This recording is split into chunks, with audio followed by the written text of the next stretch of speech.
കുഞ്ഞിൻ്റെ ജനന സമയമെന്ന് വെച്ച് കഴിഞ്ഞാൽ രാജാവ് പറയുകയാണ്, ആൺ സന്തതിയായിട്ട് ജനിക്കുന്ന എല്ലാ കുഞ്ഞുങ്ങളെയും ഒന്നെങ്കിൽ നൈൽ നദിയിൽ എറിഞ്ഞു കളയണം, അല്ലെങ്കിൽ കൊന്നു കളയണം.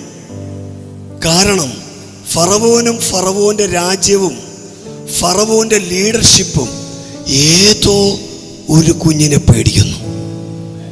ഏത് കുഞ്ഞാണെന്ന് അവർക്കറിയത്തില്ല. അതറിയാമായിരുന്നെങ്കിൽ ആ കുഞ്ഞിനെ മാത്രം കൊളഞ്ഞാൽ മതിയായിരുന്നു. പക്ഷേ ഇവരെവിടൊക്കെയോ പേടിക്കുകയാണ്. ഒരു കുഞ്ഞ് ജനിക്കും, ആ കുഞ്ഞ് ജനത്തെയും കൊണ്ട് വാഗ്ദത്ത നാട്ടിൽ പോകും. ഞാൻ നിങ്ങളോടൊരു സത്യം പറയാം, ഈ ഭൂമിയിൽ ജനിക്കുന്ന ഒരു കുഞ്ഞും പാഴല്ല. എല്ലാ കുഞ്ഞുങ്ങൾക്കും വലിയ പദ്ധതികളുണ്ട്. ദൈവമക്കളെ അറിഞ്ഞിരിക്കണം, നമ്മുടെ കുഞ്ഞുങ്ങൾ ഈ ഭൂമിയിൽ ജനിക്കുന്നത് വലിയ പദ്ധതിയോടുകൂടിയ പദ്ധതി. ഇത്രയുള്ളൂ, വാഗ്ദത്ത നാട്ടിൽ കൊണ്ടുപോകും. കരമുയർത്തി ദൈവത്തിനൊരു സ്തോത്രം പറ. ആമേൻ. ഒത്തിരി വെല്ലുവിളികൾ, പ്രതികൂലങ്ങൾ, പ്രതിസന്ധികൾ. ആൺ സന്തതികളെ എല്ലാം നൈൽ നദിയിൽ എറിഞ്ഞിടുന്നു. നൈൽ നദിക്കകത്ത് അനേക ആൺ സന്തതികൾ ഇല്ലാതെയാകുന്നു. ഫറവോന്റെ അന്വേഷണം ഒരു കുഞ്ഞിന് വേണ്ടിയാണ്. എന്നാൽ ആ നൈൽ നദിക്കകത്ത് ഒരു കുഞ്ഞ് ഒഴുകി നടന്നു. ആര് കൊല്ലും എന്ന് വെല്ലുവിളിച്ചോ, എവിടെ നശിപ്പിക്കും എന്ന് വെല്ലുവിളിച്ചോ, അതേ നടുവിൽ ആ കുഞ്ഞ് വളരാൻ തുടങ്ങി. ഇന്ന് എന്നെ കേൾക്കുന്ന മാതാപിതാക്കൾ അറിഞ്ഞോണം, നിന്റെ തലമുറയ്ക്ക് വിദ്യാഭ്യാസം ഉണ്ടാകത്തില്ലെന്നും ഭാവി ഗുണമാകത്തില്ലെന്നും ആര് പറഞ്ഞാലും നിങ്ങൾ അംഗീകരിക്കരുത്. അതിൻ്റെ നടുവിൽ നിന്റെ മക്കൾ അനുഗ്രഹിക്കപ്പെടും. ചിലപ്പോൾ പഠിപ്പിക്കുന്ന ടീച്ചറായിരിക്കും പറയുന്നത് ബുദ്ധിയില്ല, മന്ദബുദ്ധിയാണ്, ബോധമില്ല, കഴിവില്ല. ഇനി പഠിക്കുന്ന ഇൻസ്ട്രുമെന്റ്സുകൾക്ക് നടുവിൽ അധ്യാപകരായിരിക്കും പറയുന്നത് ഒക്കത്തില്ല, നടക്കത്തില്ല. ഇനി എന്നെ ഒന്ന് നോക്കിയേ, ചിലപ്പോ എന്നെ പോലത്തെ പാസ്റ്ററായിരിക്കും പറയുന്നത് നിങ്ങളുടെ കുഞ്ഞിന് വിവരമില്ലെന്ന്. എങ്കിലും നിങ്ങൾ അംഗീകരിക്കരുത്. പ്രാർത്ഥിക്കാൻ തയ്യാറാണെങ്കിൽ, മാതാപിതാക്കൾക്ക് ഒരാമയം പറഞ്ഞു, ഉപവസിക്കാൻ തയ്യാറാണെങ്കിൽ, ജാഗരിക്കാൻ തയ്യാറാണെങ്കിൽ, ദൈവത്തിന്റെ നാമ മഹത്വത്തിന് വേണ്ടി ദൈവം തലമുറകളെ ഉയർത്താൻ തുടങ്ങും. അക്കരങ്ങളൊക്കെ അടിച്ച് കർത്താവിനൊരു, നിന്റെ തലമുറയുടെ ഭാവി നിശ്ചയിക്കുന്നത് കൈനോട്ടക്കാരനല്ല, ജ്യോതിഷം എഴുതുന്നവനല്ല. നിന്റെ തലമുറയുടെ ഭാവി നിശ്ചയിക്കുന്നത് സർവശക്തനായ ദൈവമാണ്, ജീവനുള്ള ദൈവമാണ്. ദൈവം ഈ ഭൂമിയിലേക്ക് ഒരു കുഞ്ഞിനെ ജനിപ്പിച്ചാൽ അതിൻ്റെ ആദ്യവും അന്ത്യവും ദൈവത്തിനറിയാം. ആമേൻ, ആമേൻ. അപ്പൊ ദൈവം ജനിപ്പിച്ച കുഞ്ഞാണ് മോശക്കുഞ്ഞ്. കൊല്ലാൻ നോക്കിയിട്ട് പുള്ളി നൈൽ നദിക്കകത്ത് നൃത്തം ചവിട്ടി ദൈവത്തെ ആരാധിച്ചു. നൈൽ നദി വിളിച്ചു പറയുന്ന ഒരു ചരിത്രമുണ്ട്, അനേകരെ കൊന്നതാ ഞാൻ. മോശക്കുഞ്ഞ് അതിന്റെ മേളിൽ നിന്ന് പറയും, എന്നെ കിട്ടത്തില്ല. രാമേൻ പറഞ്ഞേ, ശക്തിയോടാമേൻ പറഞ്ഞേ. ആമേൻ. അനേക കുഞ്ഞുങ്ങളെ ഇല്ലാതാക്കിയ നൈൽ നദി മോശക്കുഞ്ഞിനോട് വിളിച്ചു പറയും, ഈ സാഹചര്യത്തിൻ്റെ അകത്ത് നിന്നെ ഞാൻ ഇല്ലാതെയാക്കും. എന്നാൽ മോശക്കുഞ്ഞ് തിരിച്ചങ്ങോട്ട് പറയും, എൻ്റെ പ്ലാനും എൻ്റെ പദ്ധതിയിലും അല്ല ഞാൻ ജനിച്ചത്. സർവശക്തന്റെ ഈ ഭൂമിയിൽ ജനിച്ചു വീഴുന്ന ഓരോ പൈതലിനെ കുറിച്ചും ദൈവത്തിനൊരു പദ്ധതിയുണ്ട്. ആമേൻ. സ്തോത്രം.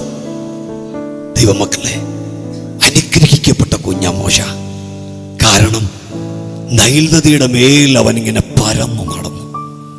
എനിക്കതിലും സന്തോഷമുള്ള ഒരു കാര്യമുണ്ട്. ഈ ഭൂമിയിൽ അമ്മിഞ്ഞ ഊട്ടിയിട്ട് സാലറി മേടിച്ച ഒരു മാതാവുണ്ടെങ്കിൽ അത് മോശയുടെ അമ്മയാ. കാരണം രാജാവ് പറഞ്ഞു, കുഞ്ഞിന് അമ്മിഞ്ഞ കൊടുക്കാൻ കൊട്ടാരത്തിലേക്ക് വന്നേക്കുക. ശമ്പളം കൊട്ടാരത്തിൽ നിന്ന് കിട്ടും. ഞാനതിൻ്റെ അകത്തുനിന്നൊരു ദൂത് ഇതിൻ്റെ അകത്ത് വിളിച്ചു പറയാ. വകയില്ലാതെ ഇഷ്ടിക ചൂളയ്ക്കകത്ത് പണിയെടുത്ത് നട്ടല്ലൊടിഞ്ഞ അമ്മയ്ക്ക് കൊട്ടാരത്തിൽ കയറാൻ ഒരവസരമുണ്ടാക്കിയ തലമുറ. വിശ്വസിക്കുക. തലമുറകളെ കുറിച്ച് വിശ്വസിക്കുക.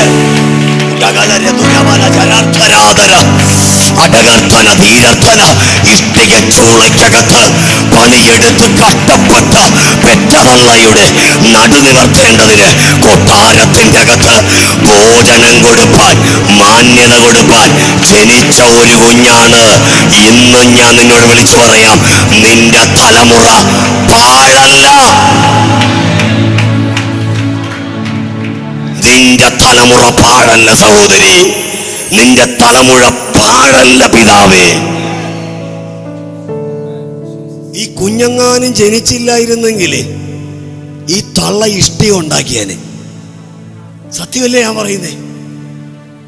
നെഞ്ചത്തോട്ട് കൈവച്ചിട്ട് പറയാൻ ബുദ്ധിമുട്ടില്ലെങ്കിൽ പറഞ്ഞോ, ഞാൻ ദൈവത്തിന്റെ ബെസ്റ്റ് പ്രൊഡക്റ്റാ,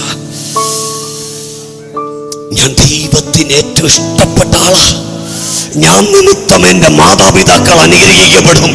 കുഞ്ഞുങ്ങളൊക്കെ അങ്ങ് പറഞ്ഞു, ഞാൻ നിമിത്തം ദൈവസഭ അനുഗ്രഹിക്കപ്പെടും, ഞാൻ നിമിത്തം, നീ നിമിത്തം നിന്റെ ദേശം അനുഗ്രഹിക്കപ്പെടും. കണ്ടോ, അനേക കുഞ്ഞുങ്ങൾ ഇല്ലാതെയായപ്പോൾ ഒരു കുഞ്ഞ് രാജകൊട്ടാരത്തിൽ കയറിയതിന്റെ പുറകെ അവന്റെ അമ്മയും കയറി. ബ്യൂട്ടിഫുൾ. എത്ര മനോഹരമാണ് ആ വെളിപ്പാട്. തലമുറകളുടെ മുഖത്ത് നോക്കി ഞാൻ പറയാ, നിങ്ങൾ നിമിത്തം നിങ്ങളുടെ അമ്മമാർ അനുഗ്രഹിക്കപ്പെടും. ആമേൻ. ഇന്നൊരുത്തിന് കഴിയുമ്പോ അമ്മമാര് വേണ്ട എന്ന് പറയുന്ന തലമുറകളുടെ എണ്ണം ഈ ഭൂമിയിൽ വർദ്ധിച്ചു വരുമ്പോൾ നമ്മുടെ കുഞ്ഞുങ്ങൾ അമ്മമാരെ ക്യാരി ചെയ്യുന്ന, മാതാപിതാക്കളെ ബഹുമാനിക്കുന്ന അനുഗ്രഹിക്കപ്പെട്ട തലമുറകളായി. Hallelujah, hallelujah.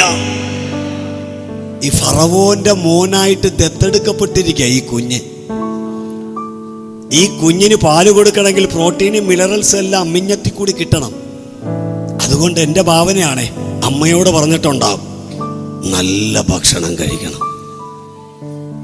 നല്ല, കണ്ടിട്ടില്ലേ ഹോസ്പിറ്റലിൽ ചെല്ലുമ്പോൾ അമ്മ നല്ല ഭക്ഷണം കഴിച്ചാൽ മക്കൾക്ക് നല്ല ആരോഗ്യം ഉണ്ടാവുമെന്ന് അവിടെ എഴുതി വെച്ച്. ഞാൻ പലതവണ തിരിച്ചും മറിച്ചും ഒക്കെ വായിച്ചു. ഇതെവിടെ നിന്ന് ഇഷ്ടിക ചൂള കിടക്കുന്ന ഈ അമ്മയ്ക്ക് ആരാഹാരം കൊടുക്കാനാ? കഷ്ടപ്പെട്ട് വീട് പോക്കുന്ന ഈ അമ്മയ്ക്ക് ആരാഹാരം കൊടുക്കാനാ? എന്താ കഴിക്കാനുള്ളത്? ഊഴിയ വിചാരകന്മാരൊക്കെ നിരന്ന് നിൽക്കുക. എന്തിനാ ഈ അമ്മയെ ഇഷ്ടിക ചൂള? പക്ഷേ ഒരൊറ്റ പരിപാടിക്കകത്ത് ദൈവം ആ ലെവലങ്ങ് മാറ്റി. രാജകുമാരിയുടെ മകനെന്നറിയപ്പെടേണ്ടതിന്, ഈ പൈതലിനെ വളർത്തേണ്ടതിന് അമ്മയ്ക്ക് പോലും പ്രോട്ടീൻസും മിനറൽസും. ചില അമ്മമാരുടെ കണ്ണൊക്കെ നനയുന്നുണ്ട്, ഞാനത് കാണുന്നുണ്ട്. വലത്തുകരം തലയിലോട്ട് വെച്ചിട്ട് പറ, എന്റെ മക്കൾ നിമിത്തം പ്രോട്ടീൻസും മിനറൽസും ഉള്ള ആഹാരം തിന്നുവാൻ ദൈവം എനിക്ക് അനുഗ്രഹം തരും. ആമേൻ. ചില കുഞ്ഞുങ്ങളെ കണ്ടിട്ടുണ്ടോ? ചില കുഞ്ഞുങ്ങളുണ്ടോ തള്ള തിന്നാന്ന് പോലും ചോദിക്കത്തില്ല. പണ്ട് ഞാൻ അങ്ങനെ ആയിരുന്നിട്ട്, യേശുവിനെ അറിയുന്നതിനും 21 വയസ്സിനും അങ്ങനെ ആയിരുന്നു. അമ്മ കഴിച്ചാന്ന് പോലും ചോദിക്കത്തില്ല. വെക്കുന്നതെല്ലാം ജിമ്മിന് ഓണോണ്ട് എല്ലാം കൂടിയൊക്കെ തിന്ന്. അമ്മ കുഞ്ഞി പാവം, വീട്ടിൽ വലിയ ആഹാരമൊന്നുമില്ല, ഇന്നത്തെ സ്ഥിതിയൊന്നുമല്ല. ചിലപ്പോൾ ഉള്ള പറ്റായിരിക്കും എടുത്തു വെച്ച് കോരി തന്നത് തിന്നെന്നും പറഞ്ഞു. ഒരു ചാള വറുത്തതുകൊണ്ടോ മത്തി വറുത്തതുകൊണ്ടോ വേറൊന്നും ഉണ്ടാകത്തില്ല, അതെല്ലാം കൂടി തിന്നുക. പക്ഷെ ഈ കുഞ്ഞു നിമിത്തം അമ്മയ്ക്കൊരു അനുഗ്രഹം വന്നുണ്ടോ? എന്താ ഇതിന്റെ സന്ദേശം? നിന്റെ മക്കൾ നിമിത്തം നിനക്ക് അനുഗ്രഹങ്ങൾ വന്നു വീഴും. Praise God, hallelujah. കണ്ടോ, മോശക്കുഞ്ഞ് എത്ര ഗ്ലോറിഫൈഡ് ആയിട്ടുള്ള ശിശുവാ. ജനനത്തിന്റെ അകത്ത് കൊല്ലുമെന്ന് സീറ്റ് ഇഷ്ടം പോലെ ഉണ്ടെങ്കിൽ പോരാൻ കളെങ്കിൽ പോരി കയറി പോരി. ഇഷ്ടം പോലെ ഉണ്ട് ഇവിടെ സ്ഥലം. ഓ സ്വോത്രം, ഇനിയും സ്ഥലം കിടക്കുകയാണ്. അപ്പോ ഒരു കുഞ്ഞ് നിമിത്തം ആ കുടുംബത്തിന്റെ ലെവൽ അങ്ങ് മാറി. കണ്ടോ, കുടുംബത്തിന്റെ അകത്ത് തലമുറയുടെ പ്രാധാന്യം കണ്ടോ? ഞാൻ ഇന്നും ഓർക്കുന്നുണ്ട് കേട്ടോ. എൻ്റെ വീട്ടിലെ ഞാൻ 21 വയസ്സിന് മുമ്പ് 16 കഴിഞ്ഞപ്പോൾ തല തിരിഞ്ഞങ്ങ് പോയി. പിന്നെ ബഹളമായി, മദ്യപാനമായി. അപ്പം എൻ്റെ സഹോദരിമാർ വീട്ടിൽ വരുമ്പോൾ വീട്ടിൽ നിൽക്കത്തില്ല. ഒരു ദിവസം നിന്നിട്ട് വൈകിട്ടങ്ങ് പോകും. എന്താണെന്നറിയോ? ഇവൻ്റെ വായിരിക്കുന്നത് കേൾക്കണ്ടല്ലോ എന്ന് വിചാരിച്ച്. പക്ഷെ മോശക്കുഞ്ഞ് അങ്ങനെയല്ല. ശ്രദ്ധിക്കേ, മോശക്കുഞ്ഞ് അങ്ങനെയല്ല. ചെങ്കടൽ അങ്ങോട്ട് കഴിഞ്ഞപ്പോ അവന്റെ സഹോദരി തപ്പെടുത്ത് പിന്നുബ്രദറെ. മുമ്പിൽ ചെങ്കടല്, മുന്നോട്ട് പോകാൻ വഴിയില്ല. വഴിയില്ലാത്ത വഴിയിൽ കുഞ്ഞാങ്ങള വടിയും നീട്ടി നിൽക്കുന്നു. ഞാൻ ഇതിൻ്റെ അകത്തുനിന്നൊരു മർമ്മം വിളിച്ചു പറയാം. നിന്റെ മക്കൾ, നിങ്ങളുടെ മക്കൾ സുവിശേഷത്തിന്റെ വടി നീട്ടിയാൽ നിന്റെ കുടുംബത്തിന്റെ അകത്ത് സന്തോഷത്തിന്റെ ആർപ്പ് മുഴങ്ങും.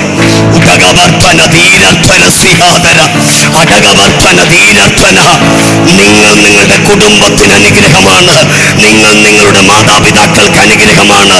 ഓരോ കുഞ്ഞുങ്ങളും അവരുടെ ജഡരത്നങ്ങൾക്ക് അനുഗ്രഹമാണ്. ആമേൻ, ആമേൻ. മറ്റെല്ലാവരും ആ വഴിക്ക് പോയിട്ടുണ്ടാകാം. പക്ഷെ മിരിയാൻ പോയത് വേറെ ലെവലിലായിരിക്കും. കാര്യം എന്താ? ഇതെന്റെതാ. രാമ്യം പറഞ്ഞേ, ഇതെന്റെതാ, ഇതെന്റെ ജഡരത്ത്. അതുകൊണ്ടാണ് അവൾ തപ്പെടുത്തത്. നമ്പർ 2, ഒന്ന് ഞാൻ പറഞ്ഞു, അമ്മയ്ക്ക് അഭിമാനം. നമ്പർ 2, സഹോദരിക്ക് അഭിമാനം. നിങ്ങളുടെ മക്കൾ നിങ്ങൾക്കൊരഭിമാനമായിരിക്കും. വിശ്വാസമുള്ളവർ കരം ഉയർത്തിപ്പിടിച്ചു. കഴിഞ്ഞില്ല, മൂന്നാമത്തെ പോയിന്റും കൂടി പറഞ്ഞിട്ട് ഒരാളെ കൂടി പറയാം. ഒരു രാജ്യത്തിന് മൊത്തം, ഇസ്രയേൽ എന്ന രാജ്യത്തിന് മുഴുവൻ ഈ മോശക്കുഞ്ഞ് അനുഗ്രഹമായി. ഈ മോശക്കുഞ്ഞ് അനുഗ്രഹമായി. ഇഷ്ടിക ചൂളയ്ക്കകത്ത് പണിയെടുത്ത് നട്ടല്ലൊടിഞ്ഞ് മുതലാളിത്ത വ്യവസ്ഥയും മേൽക്കോയ്മയും ഒക്കെ നിലനിൽക്കുന്ന മിസ്രൈമിന്റെ മണ്ണിൽ നിന്ന് ലക്ഷക്കണക്കിന് ജനത്തെയും കൊണ്ട് സ്വാതന്ത്ര്യത്തിലേക്ക് വരുവാൻ ദൈവം തിരഞ്ഞെടുത്ത ഒരു അത്ഭുത ലീഡറായ കുഞ്ഞു മാറി. ഞാൻ ഈ പ്രവചിച്ചു പറയുക, നിങ്ങളുടെ തലമുറകൾ അനുഗ്രഹിക്കപ്പെട്ട ലീഡേഴ്സായി മാറട്ടെ. ആമേൻ. ചില പെന്തക്കോസ്തുകാരൊക്കെ പറയുന്നത് പോലെ ഒന്നും ഞാൻ പറയാൻ ആഗ്രഹിക്കുന്നില്ല. ഈ നാട് ഭരിക്കുന്ന നല്ല ലീഡേഴ്സുകളെ ദൈവത്തിന് ആവശ്യമുണ്ട്. ബുദ്ധിയുള്ള, ജ്ഞാനമുള്ള, സന്തോഷമുള്ള, അനുഗ്രഹമുള്ള, വിശുദ്ധിയുള്ള, അനുഗ്രഹിക്കപ്പെട്ട നിലവാരത്തിൽ രാജ്യങ്ങൾ ഭരിക്കുവാൻ മന്ത്രിമാരെ ദൈവത്തിന് ആവശ്യമുണ്ട്. അങ്ങനെയാണെങ്കിൽ ലക്ഷക്കണക്കിന് ജനത്തെയും കൊണ്ട് ഒരു രാജ്യത്തിന്റെ ലീഡറായി മാറിയ മോശക്കുഞ്ഞിനെ പോലെ നമ്മുടെ തലമുറകൾ വരും കാലങ്ങളിൽ അനുഗ്രഹിക്കപ്പെട്ട ലീഡേഴ്സായി കരമൊന്നാടിച്ചങ്ങ് ദൈവത്തിന് മഹത്വം കൊടുത്തു. കളക്ടേഴ്സായി, എഞ്ചിനീയർമാരായി, ഡോക്ടേഴ്സായി, നഴ്സുമാരായി. അടകർത്തന ദീനത്വരസ്യ. നീ ഒരു പാഴല്ല കുഞ്ഞെ. നിന്റെ ജന്മം ഒരു പാഴല്ല. നിന്റെ ജനനം ഒരു പാഴല്ല. ലക്ഷക്കണക്കിന് വരുന്ന ജനത്തിന് വഴിയില്ലാതിരിക്കുമ്പോൾ ഒരുത്തം പറയുകയാണ്, ഞാൻ വടി നീട്ടും വഴിയുണ്ടാകും. ലക്ഷക്കണക്കിന് വരുന്ന ജനത്തിന് വെള്ളമില്ലാണ്ടിരിക്കുമ്പോൾ ഒരുത്തം പറയാണ്, എൻ്റെ വടി തൊട്ടാൽ ഈ പാറയ്ക്കകത്തുനിന്ന് വെള്ളം വരും. കാരണം എന്താണ്? അതാണ് main point. Relationship with God. അതിനങ്ങനെ പറഞ്ഞാ പറയാ, ഉച്ചത്തിൽ പറ, ആമേൻ എന്ന് പറ. അതാണ് ഈ ഇത്രയും ഞാൻ പറഞ്ഞതിൽ ഏറ്റവും വലിയ പോയിന്റ്. ഏറ്റവും വലിയ പോയിന്റ് അതാണ്. Relationship with God. ദൈവവുമായിട്ടുള്ള അഭേദ്യ ബന്ധമാണ് മോശയെ മോശയാക്കിയത്. നമ്മുടെ തലമുറകൾ ദൈവഭക്തിയുള്ള തലമുറകളായി, നമ്മുടെ തലമുറകൾ ദൈവവചനം അനുസരിക്കുന്ന തലമുറകളായി, നമ്മുടെ തലമുറകൾ യേശുവിന്റെ സുവിശേഷത്തെ ഉയർത്തുന്ന തലമുറകളായി മാറിയാൽ അമ്മയ്ക്ക് അഭിമാനം വരും, സഹോദരിക്ക് അഭിമാനം വരും, ഒരു രാജ്യത്തിന് രക്ഷ വരും. ഹല്ലേലൂയ. ഹല്ലേലൂയ. രണ്ടാമത്തെ ഒരു കുഞ്ഞിൻ്റെയും കൂടി ഭാഗം പറഞ്ഞ് നമുക്ക് ഈ കുഞ്ഞിനെ സമർപ്പിച്ച് പ്രാർത്ഥിക്കാം. അപ്പൊ ഈ മോശക്കുഞ്ഞ് ആരിക്കൊക്കെ അനുഗ്രഹമായി? 1, 2 ഇതാരും മറക്കരുത്. 1 അമ്മയ്ക്ക്, മാതാപിതാക്കൾക്ക്.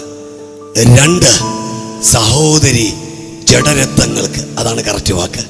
3 രാജ്യത്തിന്. നെഞ്ചത്ത് കൈവച്ച് പറയാൻ ബുദ്ധിമുട്ട്, നെഞ്ചത്ത് കൈവെക്കണ്ട. ഇന്ത്യ എൻ്റെ രാജ്യമാണ്. ഇസ്രയേലിൻ്റെ അകത്തൊരു മോശക്കുഞ്ഞ് ജനിച്ച ചരിത്രം കൂടെ പ്രസംഗിക്കുന്നത് നിങ്ങൾ പോയി ഈ മിസ്രൈമിലോ അതുപോലെ ഇസ്രയേലിലോ ഈ കാര്യം ചെയ്യാനല്ല, ഇന്ത്യക്കകത്തത് ചെയ്യട്ടെ. ഒരാമ്യം പറഞ്ഞേ.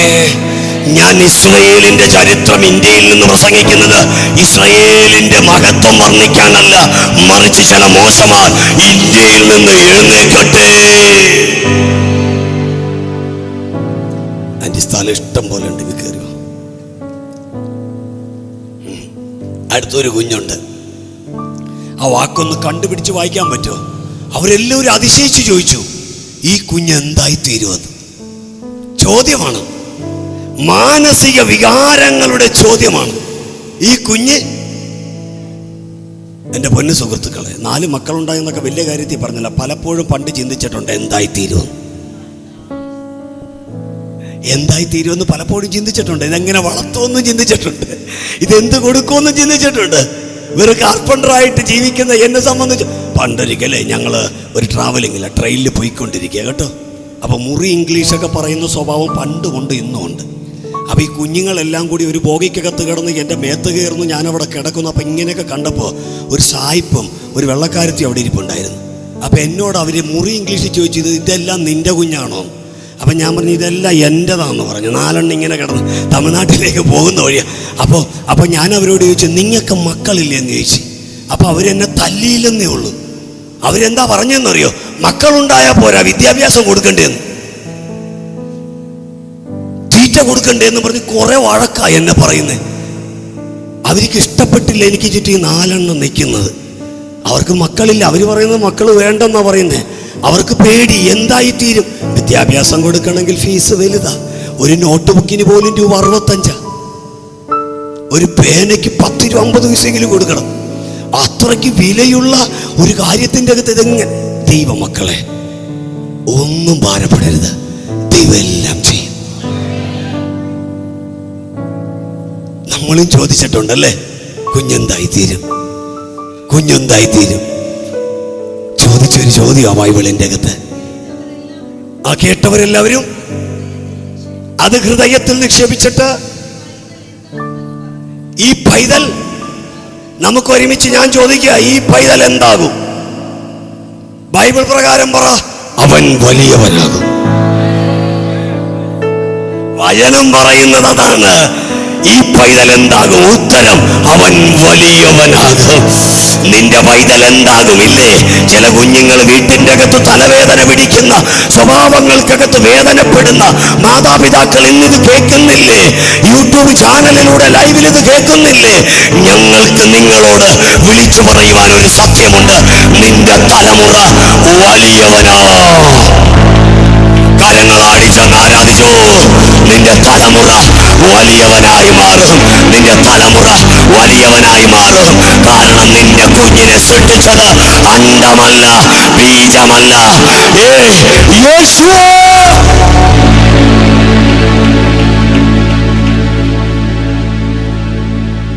ഹല്ലേലൂയ.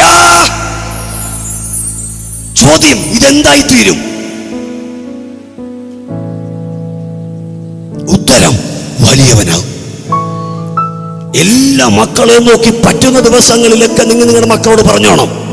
അതല്ലാതെ ചില അമ്മമാര് പറയുന്നത് പോലെ നീ നശിക്കുമട പറയരുത്, നീ മുടിയുമട പറയരുത്. തിരിച്ചു പറഞ്ഞോണം, നീ വലിയവനാകും. ഒരു എക്സാമ്പിൾ ഞാൻ പറഞ്ഞു തരാം. മൂക്കറ്റം കുടിച്ച് വെളിവില്ലാണ്ട് വീട്ടിൽ കയറി വരുമ്പോ മുട്ടേ നിന്ന് കരഞ്ഞ് പ്രാർത്ഥിക്കുന്ന ഒരമ്മ എൻ്റെ വീട്ടിലുണ്ടായിരുന്നു. എൻ്റെ അമ്മ എന്നോട് പറയുന്ന ഒരു വാക്കുണ്ട്, നീ ഈ ബൈബിളും കൊണ്ട് സുവിശേഷ വേല ചെയ്യും. മാതാപിതാക്കളെ, കുഞ്ഞുങ്ങളെ മക്കളെ ശപിക്കുന്ന ഒരു വാക്കും പറയരുത്. പറഞ്ഞോണം, നീ വലിയവനാകും. അങ്ങനെയാണെങ്കിൽ വലത്ത് കരം ഈ കുഞ്ഞിന്റെ നേരെ നീട്ടിയിട്ടെന്ന് പറഞ്ഞ് നമ്മുടെ കുഞ്ഞ് വലിയവനാകും. ഇവൻ അപ്പനും അമ്മയ്ക്കും ഒരു അഭിമാനമാകും. ഇവൻ സഹോദര വർഗങ്ങൾക്ക് ഇവനൊരു അനുഗ്രഹമാകും. അതിനർത്ഥം വരുന്നുണ്ടെന്ന്. ഹല്ലേലൂയ. കരങ്ങൾ അടിച്ച് ദൈവത്തെ സ്തുതിച്ച്. ജഡരത്വങ്ങൾക്ക് ഇവനൊരു അനുഗ്രഹമാകും. രാജ്യങ്ങൾക്ക് ഇവനൊരു അനുഗ്രഹമാകും. ഇതൊരു പാഴല്ല, ഇതൊരു സീഡാണ്. അടകർത്തന ധീരർത്ഥന ഇതൊരു വിത്താണ്. ദൈവരാജ്യത്തിന്റെ അകത്ത് ഇതൊരു വിതയാണ്. ഒരു സീഡ് വീണാൽ കൊയ്യുന്നത് ഒരു സീഡല്ല, ആയിരക്കണക്കിന് വിത്തുകൾ കൊയ്തെടുക്കുന്ന ഓരോ കളപ്പുരകളായി നമ്മുടെ മക്കൾ തീരും. ആമേൻ, ആമേൻ. ചോദ്യം, ഇവൻ എന്തായി? ഉത്തരം,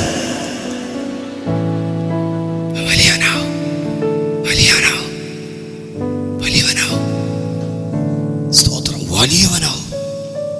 ഗ്ലോറി ടു ഗോഡ്. ഈ ഭൂമിയിൽ എത്രയോ ആളുകൾ ജനിച്ചു. അവരൊന്നും ജനനത്തിങ്കൽ വലിയവൻ എന്ന ബോർഡും കൊണ്ടല്ല വന്നേ. പക്ഷെ അവരുടെ ജീവിതം അത് തെളിയിക്കപ്പെടും. നമ്മുടെ തലമുറകളെ ദൈവം തെളിയിക്കുന്ന നാളുകൾ വരുന്നുണ്ട്. മിസ്രൈമിന്റെ അകത്ത് ഫറവോൻ ഉണ്ടെങ്കിലും താക്കോൽ ജോസഫിന്റെ കയ്യിലായിരുന്നു.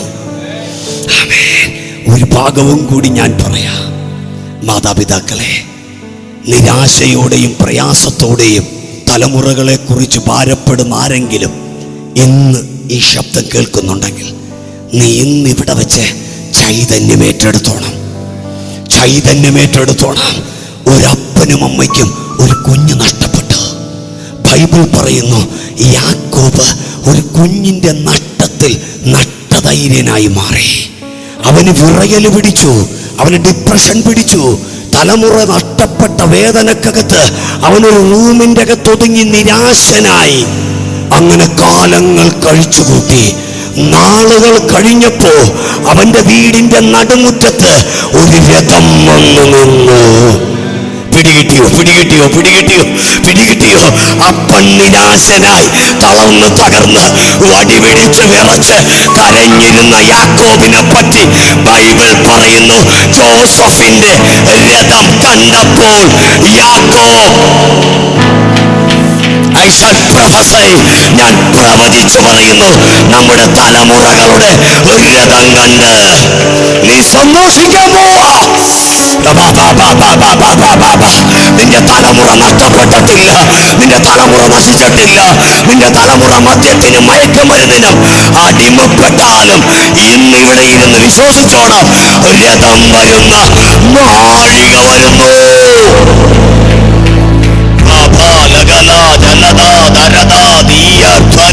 ഒരു സുവിശേഷകൻ എന്ന നിലയ്ക്ക് ചില മാതാപിതാക്കളോട് ഞാൻ പ്രവചിച്ചു പറയുന്നു, കുഞ്ഞ് നഷ്ടപ്പെട്ടു പോയി, പാപത്തിലായി പോയി, ലോകത്തിലായി പോയി, മയക്കുമരുന്നിലായി പോയി, മദ്യത്തിലായി പോയി, അവിഹിത ബന്ധങ്ങളിലായി പോയി എന്ന് ഭാരപ്പെടുന്ന ആരെങ്കിലും ഇത് കേൾക്കുന്നുണ്ടെങ്കിൽ, കുഞ്ഞെ, നിന്റെ വിറയല് മാറ്റേണ്ടതിന്, നിന്നിലൊരു ചൈതന്യം വരുത്തേണ്ടതിന് ഒരു രഥം മിസ്രൈമിൽ നിന്ന് വരുന്നുണ്ട്. എനിക്ക് ആത്മാവിൽ നല്ല ബോധ്യമുണ്ട്. തലമുറകളെ കുറിച്ച് കരയുന്ന ചില കണ്ണുകൾ, എന്റെ തലമുറ വഴിവിട്ടു പോയല്ലോ, എന്റെ തലമുറ ഇങ്ങനെയായല്ലോ എന്ന് ഭാരപ്പെടുന്ന പ്രിയ പിതാവേ, മാതാവേ, ഇന്ന് ദൈവത്തിന്റെ ആത്മാവ് നിങ്ങളോട് പറയുക, ജോസഫ് മരിച്ചിട്ടില്ല, ജോസഫിനെ കാട്ടുമൃഗങ്ങൾ പിടിച്ചിട്ടില്ല, അവൻ മിസ്രൈമിലുണ്ട്. അവൻ വലിയവനാകും. ഒരാമേ പറഞ്ഞു, അവൻ വലിയവനാകും. അവിടെ ഇങ്ങനെ എഴുതിയിരിക്കുന്നേ, ജോസഫിന്റെ രഥം കണ്ടപ്പോ യാക്കോബിന് എന്തു വന്നു? കാര്യം എന്താണെന്നറിയോ? കേട്ടോണേ, ഒരു കുഞ്ഞ് നഷ്ടപ്പെട്ടപ്പോൾ ഇദ്ദേഹം കേട്ട പഴികൾ, വേദനകൾ എല്ലാം നശിച്ചില്ലേ? കാട്ടുമൃഗങ്ങൾ പിടിച്ചില്ലേ? നാട്ടുവാസികളും വീട്ടുവാസികളും ചാർച്ചക്കാരും എല്ലാവരും യാക്കോബിനെ നോക്കി പരിഹസിച്ചിട്ടുണ്ടാകും.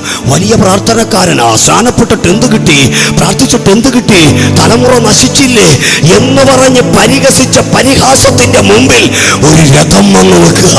ആ രാജ്യത്തോ ആ ദേശത്തോ ഒരുത്തന് സ്വപ്നം പോലും കാണാൻ വയ്യാത്ത രാജാവിന്റെ രഥം.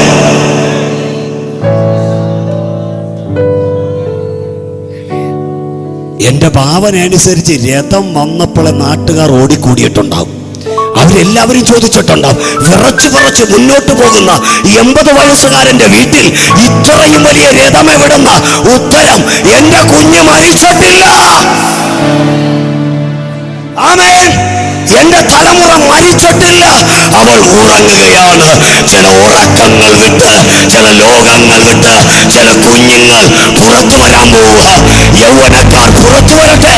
മദ്യം വിട്ട്, മയക്കുമരുന്ന് വിട്ട്, ദുശീലങ്ങൾ വിട്ട് ഒരു തലമുറ പുറത്തു വരട്ടെ. സമർത്ഥന ചത്തനാദരസ്ഥനവസ്യ. ആമേൻ. ബൈബിൾ പറയുന്നു, ജോസഫ് അഴച്ച രഥം കണ്ടപ്പോൾ യാക്കോബിന്, അതിനർത്ഥം അവന്റെ ഡിപ്രഷൻ മാറി. ചില കുഞ്ഞുങ്ങളെ ഓർത്ത് മാതാപിതാക്കൾ ഡിപ്രഷനിലാവും അല്ലേ? എന്നാൽ വലിയവനായ ദൈവം വലിയ കാര്യം ചെയ്തതുകൊണ്ട് അപ്പൻ സുഖമായി, അമ്മ സുഖമായി, സഹോദര വർഗങ്ങൾക്കെല്ലാം ധാന്യം കിട്ടി. നമ്മുടെ മക്കൾ അങ്ങനെ രാജ്യങ്ങൾക്ക് കൊടുക്കത്തക്കവണ്ണം അവൻ വലിയവനാ.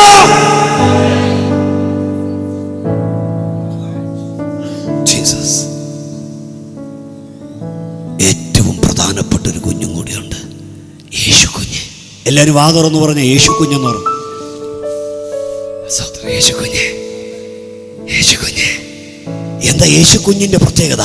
ഒറ്റ വാക്കിൽ പറയാം, സർവലോകത്തിനും വേണ്ടി പ്രാണം വെച്ച കുഞ്ഞ്, സകല ജനത്തെയും സ്നേഹിച്ച കുഞ്ഞ്, സകല ജനത്തിനും അനുഗ്രഹമായ കുഞ്ഞ്, ഒരമ്മ ഈറ്റുനോവെടുത്ത് പ്രസവിച്ച കുഞ്ഞ്.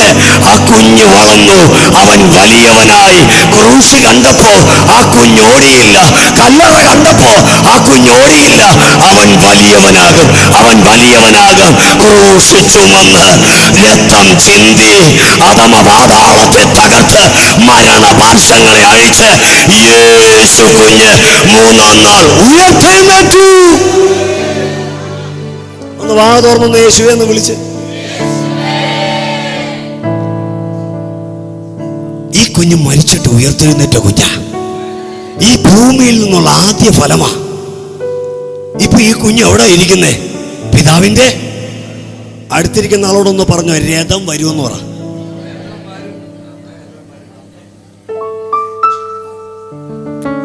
ലോകം വിചാരിച്ചത് നാടുകയെ കുഞ്ഞ് ജീവിക്കുന്നുണ്ടാ. അകത്തൊരു തുടിപ്പ് എനിക്ക് ഫീൽ ചെയ്യുന്നുണ്ട്. ഹല്ലേലൂയ. നോക്കിയേ, രഥം വരും.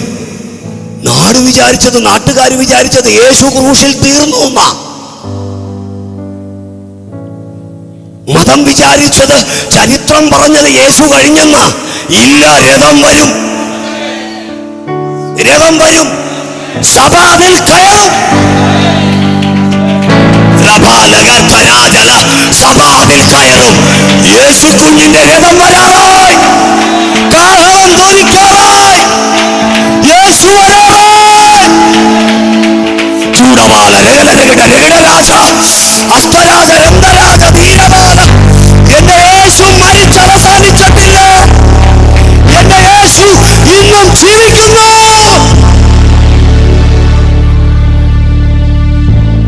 രഥം വരും. ആ രഥം കാണുമ്പോ സഭ ചൈതന്യം പ്രാപിക്കാം. മണ്ണിൽ ഉറങ്ങുന്ന വിശുദ്ധന്മാർ ചൈതന്യം പ്രാപിച്ച് ആകാംക്ഷയോടെ കാത്തിരിക്കുന്നവർ കൺചിമ്മുന്ന വേഗത്തിൽ രൂപാന്തരപ്പെടും. അതിന്റെ പേരാണ് ചൈതന്യം. രഥം വരും, രഥം വരും. പ്രിയ സ്നേഹിത, പ്രിയ സ്നേഹിതേ, ദൈവം നിങ്ങളെ സ്നേഹിക്കുന്നു. യേശു വരാറായി.